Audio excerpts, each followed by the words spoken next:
Le 1er décembre 2019, un riche homme d'affaires nigérian quitte son domicile pour finaliser une transaction immobilière estimée à près d'1 milliard de naira.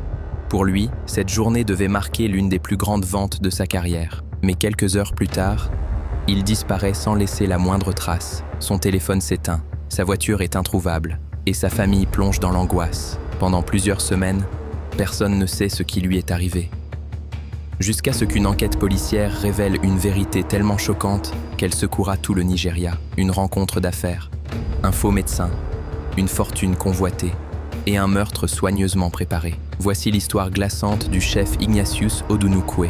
Une affaire où l'avidité, la manipulation et la trahison ont conduit à l'un des crimes les plus médiatisés du pays. Le chef Ignatius Odunukwe n'était pas un homme ordinaire. À 67 ans, il était l'un des entrepreneurs les plus respectés du Nigeria. Originaire de l'État d'Anambra, il avait bâti un véritable empire grâce à l'immobilier, l'exploitation minière et son entreprise de générateurs électriques. Autour de lui, beaucoup le décrivaient comme un homme généreux, travailleur et profondément attaché à sa famille. Mais à la fin de l'année 2019, une simple transaction immobilière allait le conduire tout droit dans un piège mortel. Ce matin du 1er décembre, Ignatius quitte sa résidence d'Ikoyi, à Lagos. Dans son véhicule se trouvent les documents nécessaires à la vente d'une propriété située à Abuja, une propriété estimée à 900 millions de naira. Avant son départ, il passe récupérer certains documents auprès de son avocat. Celui-ci lui propose même de l'accompagner à son rendez-vous. Mais Ignatius refuse. Selon lui, l'acheteur souhaite garder la transaction discrète, une décision qui, malheureusement, va lui coûter la vie. Lorsque la nuit tombe, Ignatius n'est toujours pas rentré chez lui. Sa famille commence à s'inquiéter. Les appels se multiplient, mais son téléphone ne répond plus. Puis, quelques heures plus tard, il s'éteint définitivement. Les jours passent, puis les semaines. Aucune demande de rançon, aucun signe de vie, aucune trace. Comme si le milliardaire s'était volatilisé, ignorant encore l'horreur qui s'est réellement produite derrière les portes d'une chambre d'hôtel à Lagos. L'enquête débute alors. Les policiers de la zone 2 de Lagos décident de traiter l'affaire comme une possible disparition criminelle.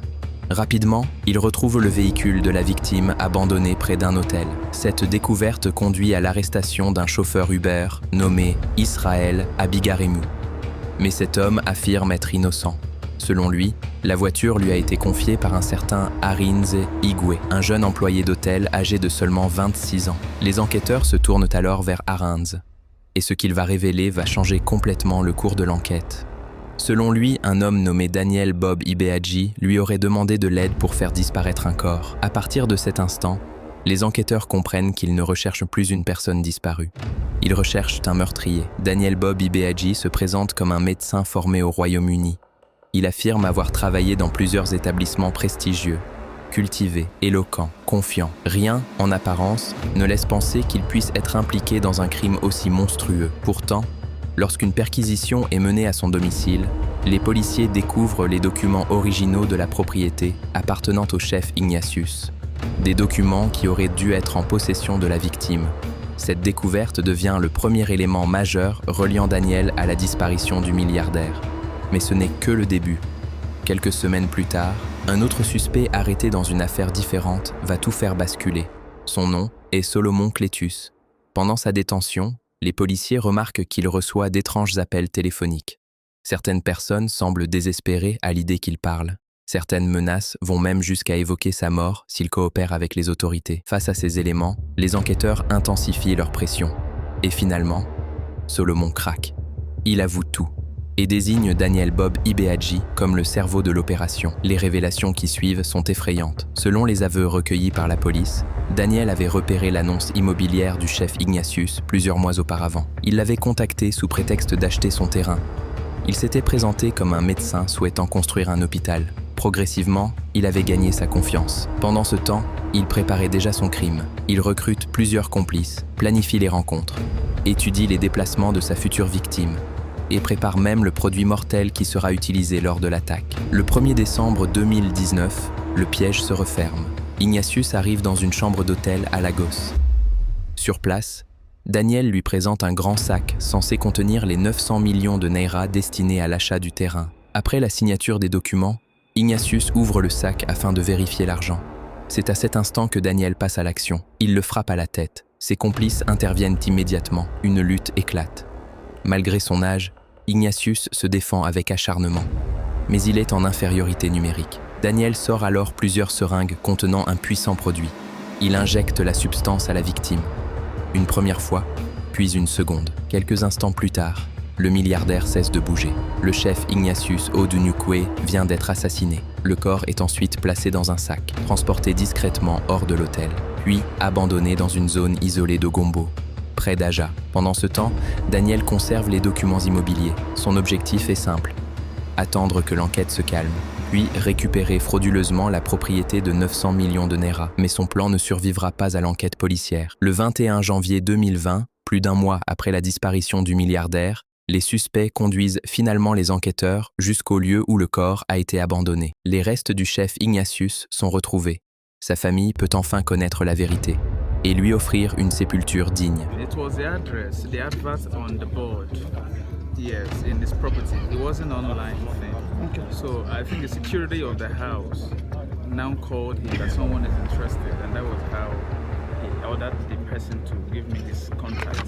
Then we'll talk. So his visit to Lagos, to Abuja, we met. Then he came to Lagos. When I invited him for the property sale, I invited him to my hotel room. He came to my hotel room. Before then, they were already stationed in my room. So when he came, we were able to, I screamed at him at the point of trying to grip his fears. We were able to get him from the back. And while he was still struggling, then I used the diazepam. What called the name? Diazepam. Why did you use the diazepam? You gave him through oral or through body? No, intravenous. Intramuscular from the. How many? How many millimeters? No, it's 2.5 mil. That's two vials. How many injections? Just two. Just 2 injections. Then So what happened after the injection? Then after which, I think he relaxed himself. He slept off. Then because of the axe that was used and all of that, so The axe. Where did you use the axe on his body? I think it was used on the head. Solomon and Arinze and one of those drivers brought him to this place. From the In the hotel? what? From the hotel, yes. How? The night of that day. How did you bring him? Mais l'histoire ne s'arrête pas là. Le 30 novembre 2021, le procès du meurtre du chef Ignatius Odunukwe s'ouvre devant la haute cour de l'État de Lagos. Pendant les audiences, les preuves s'accumulent, les images de vidéosurveillance, les documents immobiliers récupérés, les témoignages, les aveux, et surtout la localisation exacte du corps indiquée par les accusés eux-mêmes. Pour les jurés et les magistrats, les faits deviennent impossibles à contester. Au fil du procès, les enquêteurs découvrent également que Daniel Bob Ibeaji n'en était probablement pas à son premier crime. Selon plusieurs éléments de l'enquête, il aurait déjà utilisé des méthodes similaires contre d'autres investisseurs et propriétaires fortunés. Toujours le même scénario.